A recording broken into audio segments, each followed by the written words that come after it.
We had Mabel, a woman who believed squirrels were plotting world domination. She'd spend hours in the park watching them with a magnifying glass, convinced they were communicating in some secret squirrel code. Her theories were wild, but she was harmless, and we all loved her for her eccentricity.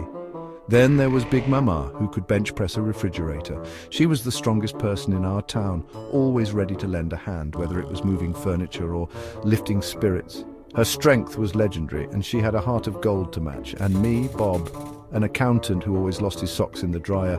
It was a running joke in the neighborhood. No matter how many pairs I bought, I could never keep them together. My life was a series of mismatched socks and balancing books. Life was normal, boring even, until the Purple Plague hit. Our small town was a quiet place where nothing much happened. We went about our daily routines, blissfully unaware of the chaos that was about to unfold. It started subtly, a cough here, a sneeze there. At first we thought it was just a seasonal flu. People carried on with their lives, not paying much attention to the occasional sniffle or cough. Then people turned purple. Not just any purple, mind you, but a vibrant, almost neon shade of grape. It was like something out of a science fiction movie. The transformation was sudden and shocking. It was strange. One day, Mabel swore she saw a squirrel wearing a tiny purple mask. We thought she was just being her usual quirky self, but there was something different in her eyes this time. She was genuinely scared. We laughed, of course, until the next day when Big Mama turned purple mid-squat, lifting that barbell like it was a feather. Her transformation was both awe-inspiring and terrifying. The strongest person we knew was now a vivid shade of purple. Suddenly, laughing seemed a lot less appropriate. People panicked. The streets were filled with confusion and fear. No one knew what was happening or how to stop it. Stores ran out of toilet paper again. It was like a repeat of the previous year's madness, but this time with a purple twist. People hoarded supplies, fearing the worst. And the news, don't even get me started on the news.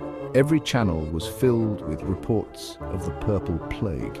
Experts debated its origins, while conspiracy theorists had a field day. The world was in chaos. The world had officially gone bonkers, and we were just along for the crazy purple ride. Our once quiet town was now the epicenter of a bizarre and terrifying phenomenon. We had no idea what the future held, but one thing was certain. Life would never be the same again. The first truly bizarre side effect of the Purple Plague, uncontrollable karaoke singing. It started innocently enough with a few people humming tunes as they went about their day.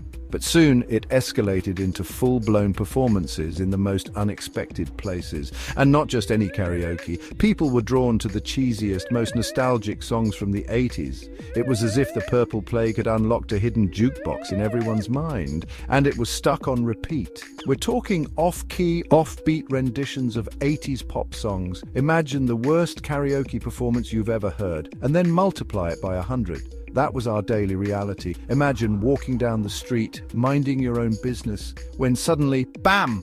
A group of people bursts into a screeching rendition of Take On Me. It was like living in a never-ending musical, but without the talent. Your neighbor bursts into a screeching version of Like a Virgin. It was chaos. People couldn't escape the music, no matter where they went. Grocery shopping became a gamble. You never knew if you'd be serenaded by a fellow shopper, or if you'd have to endure an impromptu concert in the cereal aisle.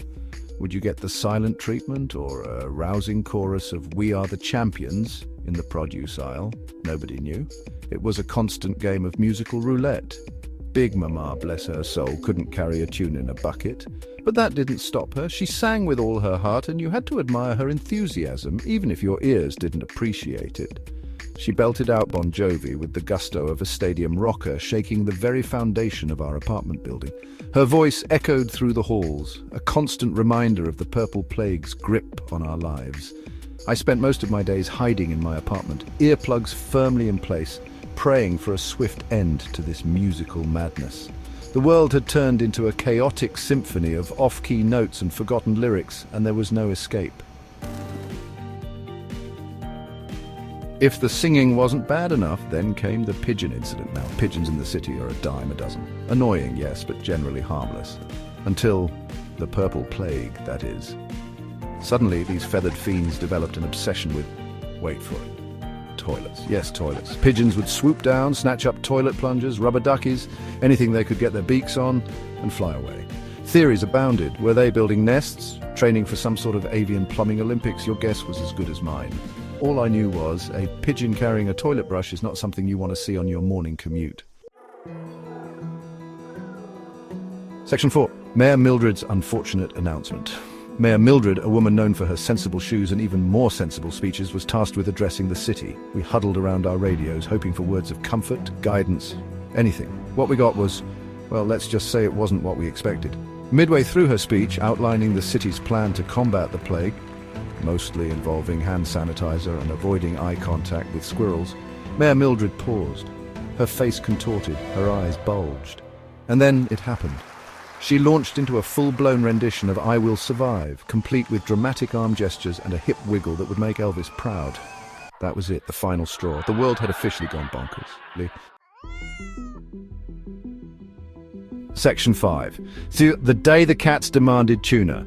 If you thought pigeons with plumbing supplies were strange, then buckle up. This story takes bizarre to a whole new level. Imagine a city where the most unexpected creatures rise up to make demands. Yes, you heard that right. We're talking about cats, and not just any cats, but the most cunning, mischievous, and oddly organized felines you could ever imagine. Because the cats were a whole other level of weird.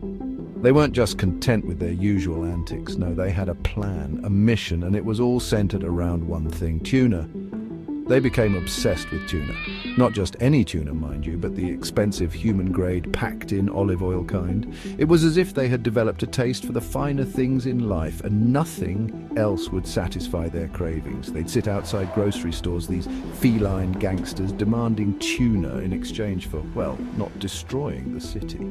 It was a sight to behold, rows of cats with steely gazes, making their demands known to anyone who dared to pass by.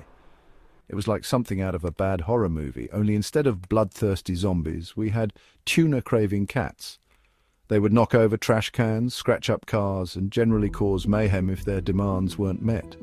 Big Mama, surprisingly, had a knack for communicating with our feline overlords. She was the only one who could get through to them, and she did it with a mix of sternness and understanding that only she possessed. She negotiated a truce daily deliveries of tuna in exchange for a guarantee that the city wouldn't be overrun by furry, fin-loving fiends. Thanks to Big Mama, the city found a strange but effective peace, with cats lounging around contentedly, their tuna cravings satisfied, and the city safe from their chaotic antics. Section 6. Finding a cure in the most unexpected places. Just when we thought things couldn't get any weirder, a glimmer of hope emerged from the most unexpected place. Mabel's squirrel obsession. Seems those masked rodents weren't plotting world domination after all. They were collecting acorns, special acorns, acorns that, when brewed into a tea, neutralized the purple plague. Who knew squirrels were such skilled herbalists? The tea tasted like dirt and despair, but it worked. Slowly the purple faded, the singing stopped, and the pigeons returned to their regularly scheduled programming of pooping on statues. Section 7, Life After Purple, a new shade of normal. Life returned to a semblance of normalcy. Well, our version of normal anyway.